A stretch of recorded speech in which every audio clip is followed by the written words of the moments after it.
In this session, which is the last session of Module 3, we will be discussing the final qualifications of quotes. Now, it's important to remember that after the previous session, we got a good idea and we were very clear on the requests for quotes that were sent out, and it is now in a stage where business can commence and has commenced. I'm not saying, we shouldn't say should or can commence, it actually has commenced. Because remember, if we remind ourselves that the buyer has requested selected suppliers after quite a long and an intricate process of evaluation and selection with the help of SPX to identify preferred suppliers. Those preferred suppliers were on a final shortlist, and that final shortlist was then scrutinized again by the buyers.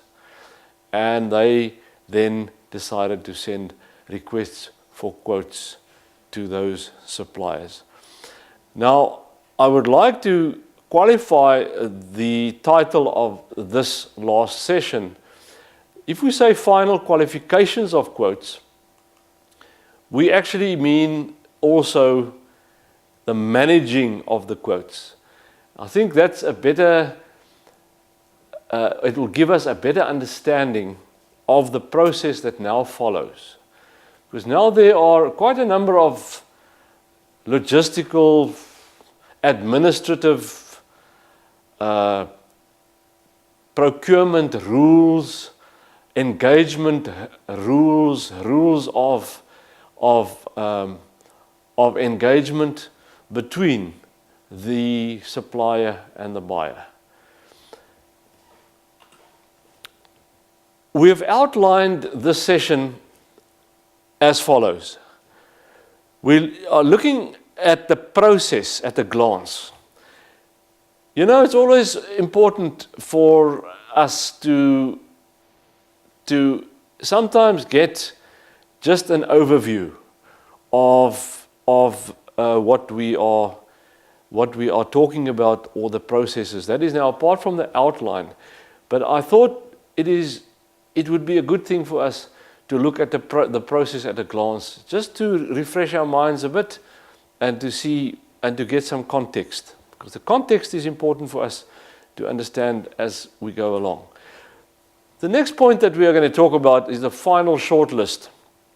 Now, we've discussed the final shortlist at length. We've mentioned final shortlist so many times, but within the context of this session and within the context of the process that now will follow, in the actual administering, managing the quoting and the quotes, it is important that we will again just refresh our minds on the final shortlist. The obligations of the customer, main contractor, if you like, or buyer towards the supplier. In the quoting process, or when they are engaging in trying or attempting to do business with each other. That's where we are now, remember, that is where we are. There are obligations from all the parties. The first one that we're going to look at is the obligation, or are the obligations of the buyer. The buyer who sent out the quotes. And that buyer has an obligation towards his suppliers. Then we're going to look at the obligation of the supplier or the subcontractor towards the customer or the buyer. That is now the other party. They also have very specific and pertinent obligations. And then, interestingly enough, we thought we were off the hook. No, we're not off the hook now. The SPX now pops up again, and it's very important that we look at the obligations of the SPX and the obligations, our responsibilities, and what we can contribute to this very specific final process. Now let's look at the first point which we highlighted. We look at the process at a glance. The buyer for qualification of the final shortlist. The final shortlist is the very last list which is now supplied. We must remember in the previous session and in previous discussions, we did talk about final shortlists, but it is now really to the bone, the real final shortlist, because we must remember the final shortlist in the previous session could have changed. And that is quite important for us to remember, that the changes there will then result in the final shortlist that has been finalized. Companies are informed. I think I must just go back to this point and say, if we talk about finalizing the shortlist, I don't want to confuse you. It really is to finalize the quotes. It should actually read finalizing the quotas. That is now in that process. Companies are informed that buyer onboarding will start. Qualification. Onboarding and qualification will start. Qualification meaning not pre-qualification. Qualification in this case is, yes, we are awaiting your quote. And the onboarding, as we said earlier, is a construct. It is a tool, it's a mechanism which will be explained in detail in your study material. The SPX facilitates the final screening. Now the final screening is now at the point where we are saying, right there, we are going with the suppliers to quote. So the quoting process is now qualified. Now the quotes are going to come in. The buyer takes the responsibility of the qualification process.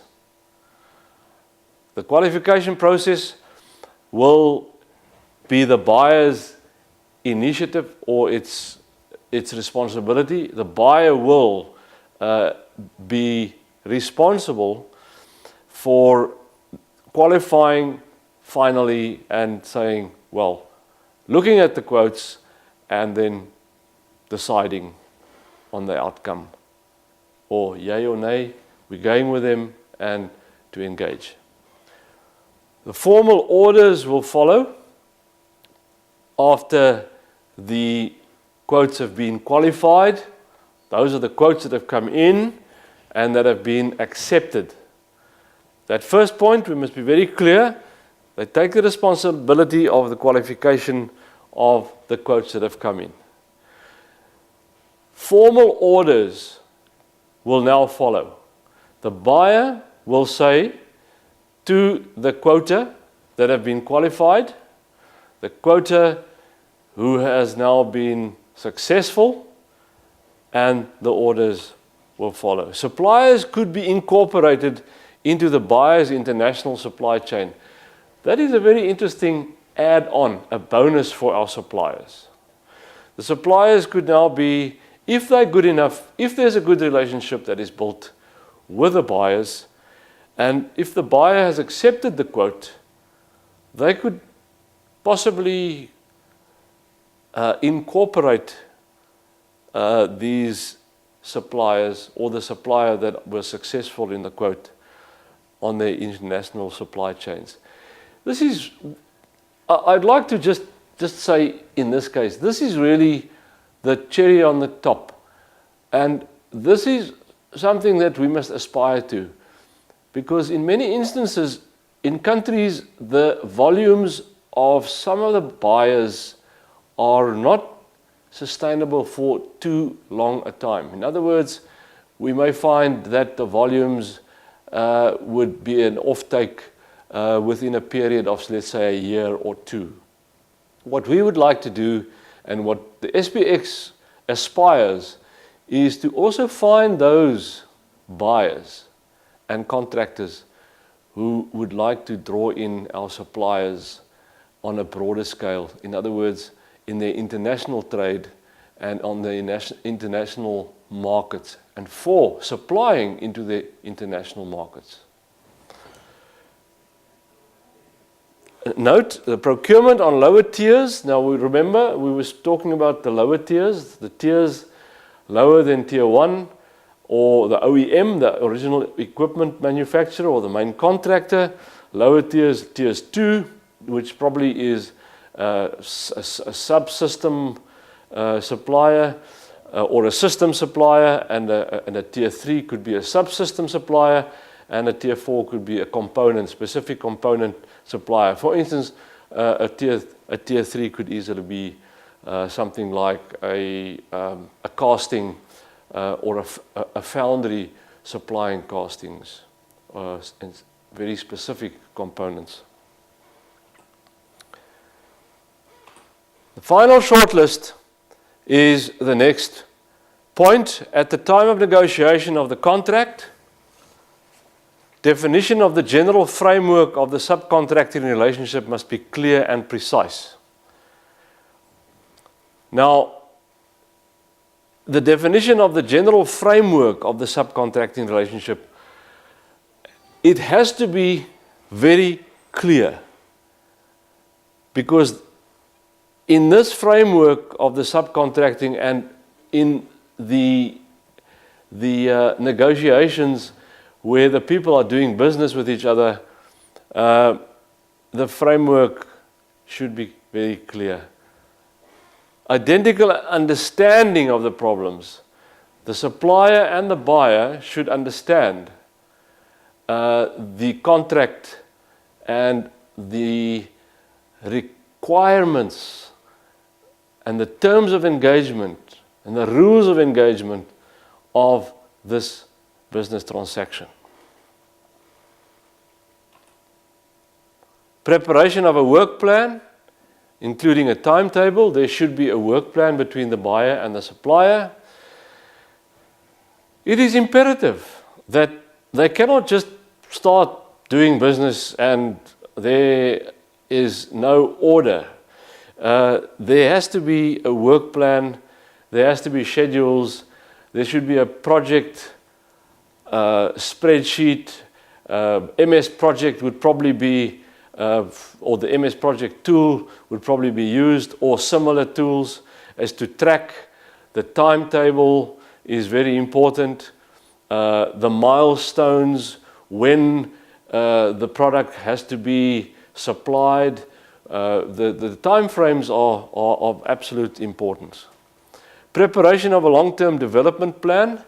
Now, in certain countries, it is very important for the SPX to get involved in developing plans for improving the supplier all the time.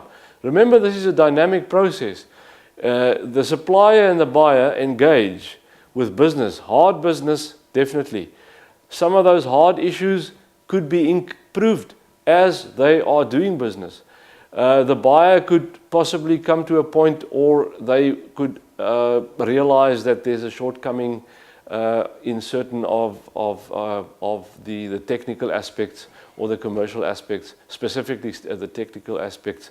And they could possibly ask for remedial action, improvement. They could actually even put in money to develop and for development plans of their suppliers, because it is, one could understand, for the buyer, it is absolutely essential that they have the best quality and the best service possible. Because the buyers are, in many instances, in certain sectors, for instance in the automotive sector, one can understand the timelines, the lead times, the delivery times, just in time, all those concepts are crucial for success. The definition of all the elements and all the conditions for future orders. The definition of all the elements and all the conditions for future orders. Attachment to the contract of all the technical documents. There should be, in the contract, all the technical documents must be part of the contract. One can understand that in the contract there should be not only the hard legal and the legal aspects and the administrative aspects. There should be clearly all the supportive documents, technical documents, commercial documents, and those examples will also be in detail shown to the learners in the study material. The definition of the terms in the technical specification, the terms in negotiating with each other, the buyer and the supplier in the beginning, where there was the initial RF, where the suppliers were introduced to the buyers, and there was this feeling of each other and feeling each other out, if you can call it that, and deciding whether they want to do business. There, where they are negotiating, these aspects should have been also addressed, and it possibly was also discussed. But that was more on a broader base, not in detail. In this case, when you contract things, and these requirements should be spot on, tangible, in place, according to the rules, according to everybody's expectations and quality expectations. Seeking a fair price, it's remuneration. Well, that's a bit of a funny one, in the sense that one would think that a fair pricing has already been negotiated. In this case, what we mean here on seeking a fair price or remuneration is to discuss and to agree with each other on future pricing. We know that there are aspects like inflation. There are other factors that could influence the price, the initial price. The initial price could increase, or it would probably never decrease. It could happen that, yes, there could be a change in price in the future, and that should be built into the contract. And it should be fair. A buyer wouldn't like to see a supplier having an open-ended future scenario on pricing. The definition of the important clauses of the contract, this will also be given through the study material. We can read through them, maybe comment on a few of these. I'm not even going to talk about the date, duration.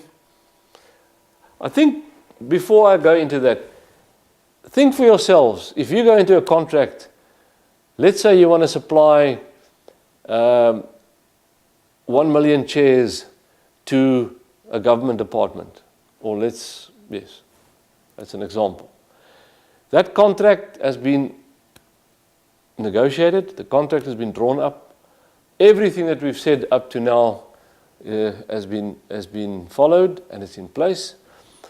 Now you look at the contract. It's also like any contract. Date, duration, the parties, who's involved, the purpose, what is it all about? In other words, the purpose, it would be to supplier A to supply 1 million chairs to the government of country B. Obligations, there are clauses of obligations that if those obligations are not met, we will see that there could be real problems. Delivery arrangements, well, that is crucial. When do they expect the first chairs? When do they expect the second batch? And in what sequence are these supplied? And also timelines, intervals of time of the numbers and the volumes that are supplied. The acceptance of work, price, bottom line, the price. Settlements, if there are disputes, if there maybe it could happen that there's a dispute that arises, the settlements clauses should be clear. The contract is the contract, probably the contract time. Penalties, if you don't adhere, then there are penalties. Guarantees, taxes, export, who has what obligation when the product is exported. Trademarks, whose trademark should be adhered to, or the supplier will probably have some trademark issues and requirements, and the buyers would have trademark requirements.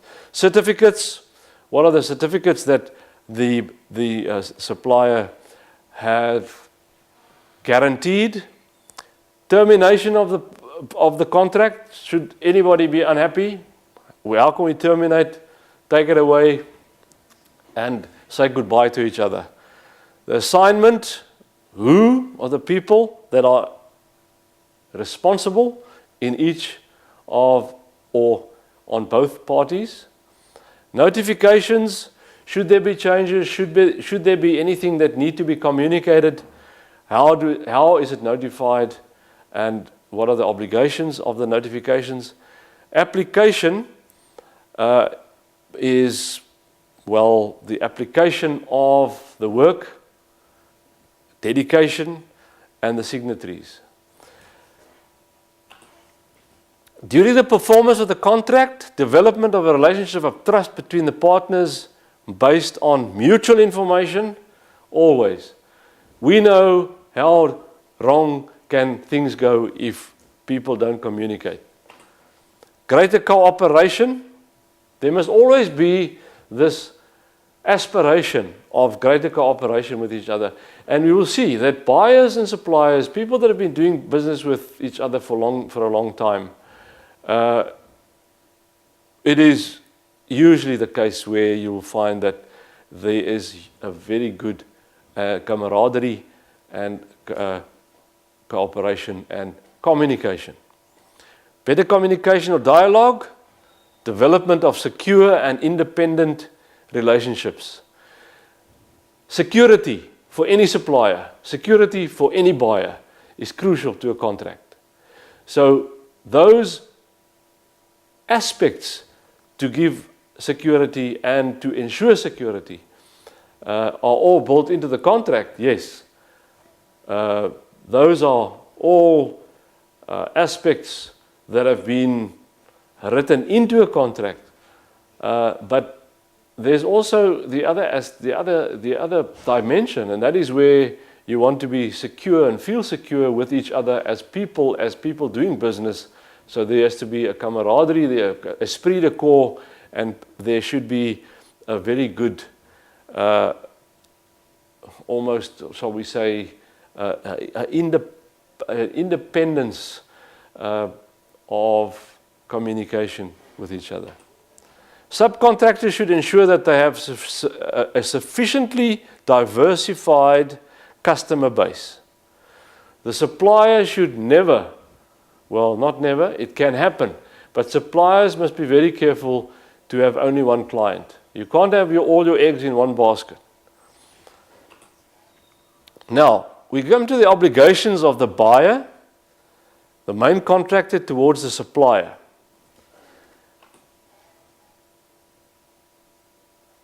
They have an obligation to inform technical aspects of the order.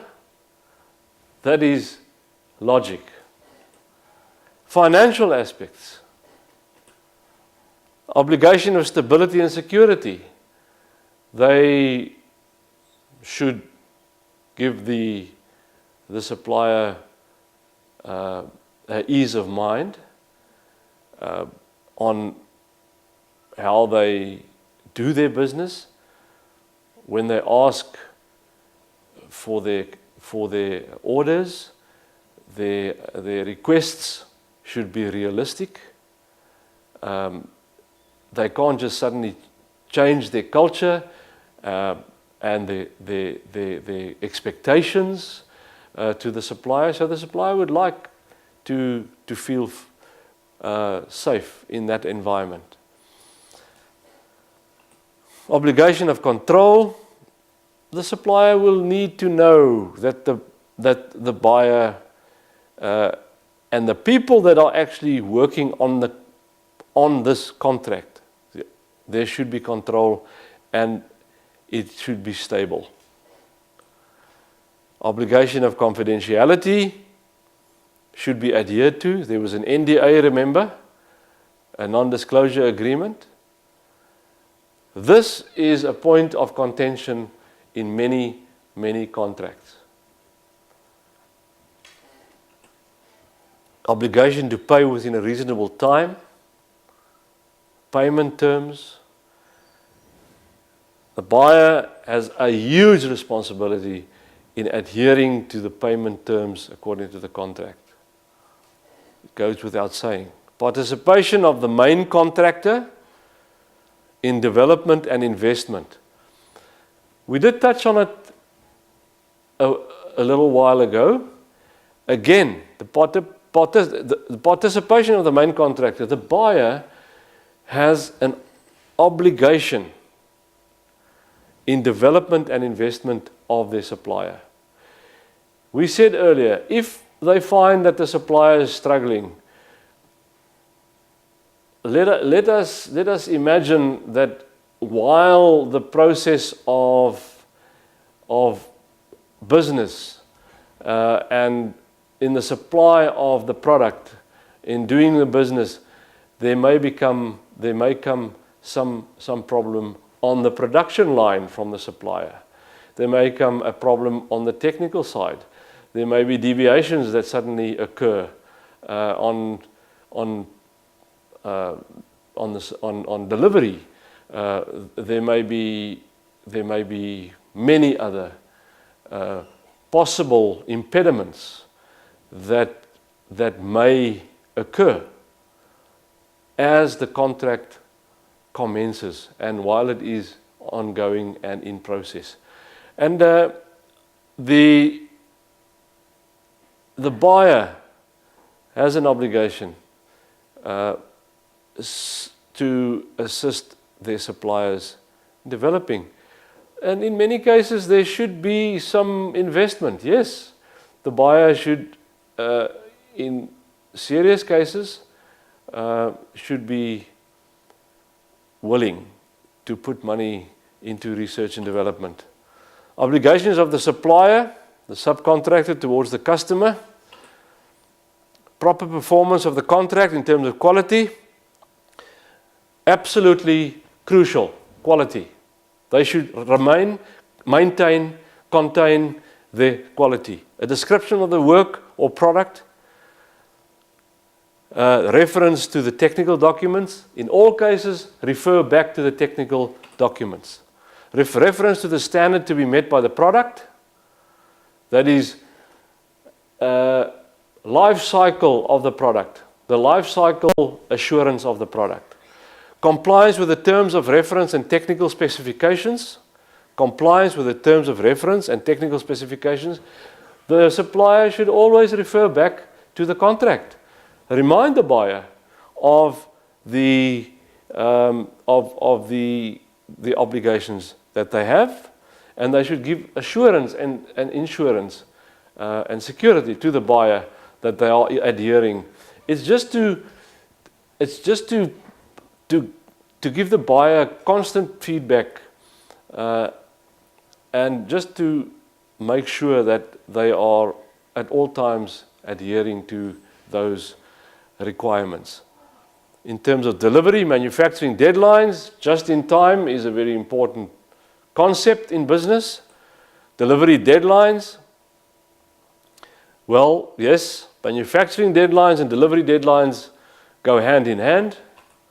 The lead times, as we talk about it. Obligation of confidentiality to provide advice and technical assistance. Yes, the supplier also has an obligation and a responsibility, and it's in their own interest to advise the buyers at all times on the technical side. If the buyers are not sure or there are queries or questions about certain technical aspects and commercial aspects. To keep up to date with technical advances, it's always good for a buyer to know if the supplier is at all times on the ball. They are all the time are aware of new developments and that they are at the edge of new technologies, and they are following the trends, and they are always in line with any new technologies, any new market developments, any new requirements, and anything that is advanced or all advances in technological requirements in the marketplace.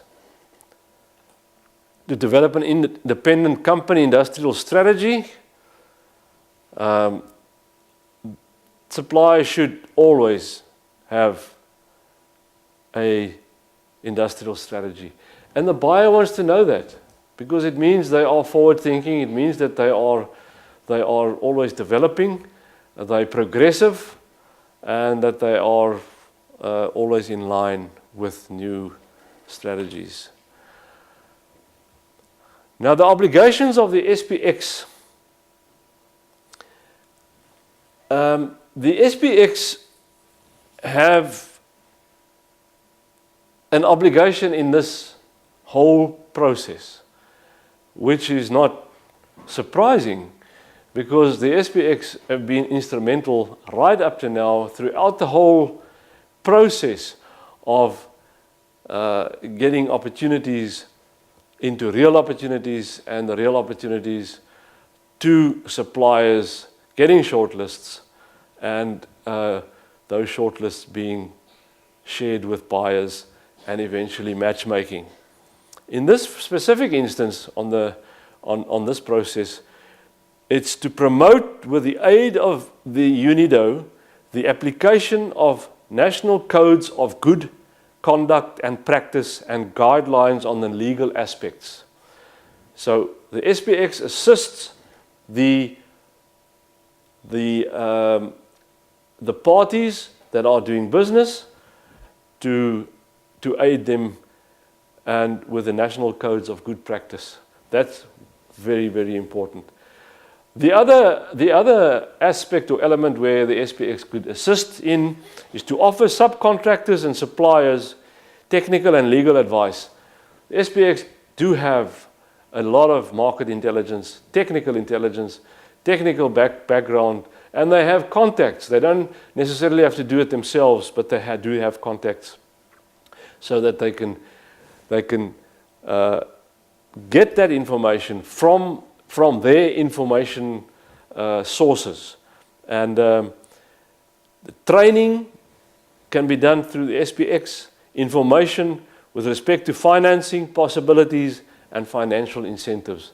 As we said earlier, very important, the financial incentives of the SPX and the knowledge of the financial incentives, not only financial, but also assistance, research and development, and other development hard issues which can be assisted through interventions and programs that the SPX has access to. In 25 years, they've built all this experience and knowledge and a body of knowledge which can be tapped in and harnessed.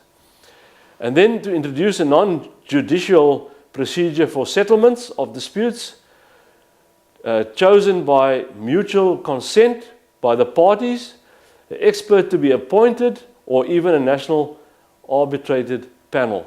So yes, there is a legal mechanism which can be requested by the parties for SPX to become involved, actually formally become involved in disputes.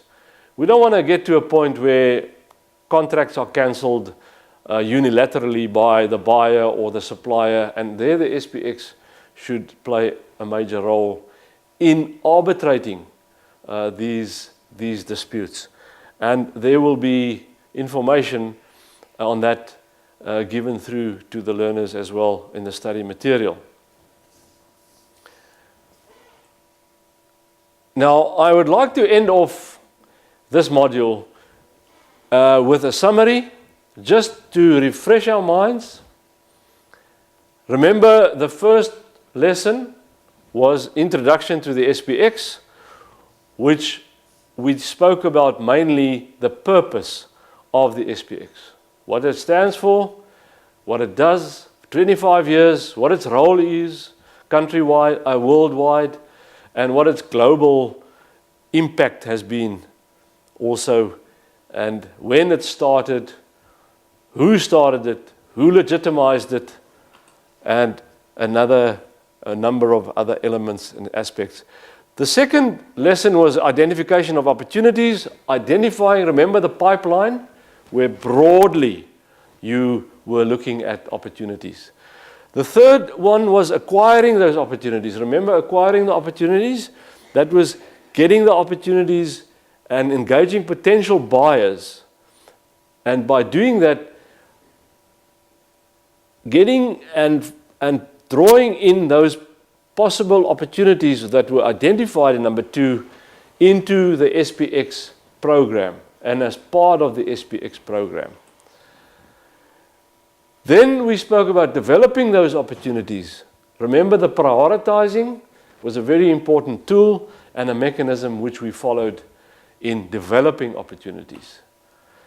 Then those opportunities were developed and sent out to our member base, to all the possible potential suppliers out there. And there were mechanisms in doing that, sending out lists, bills of materials, etc., and alerts which were formatted in a specific way. Shortlisting of suppliers.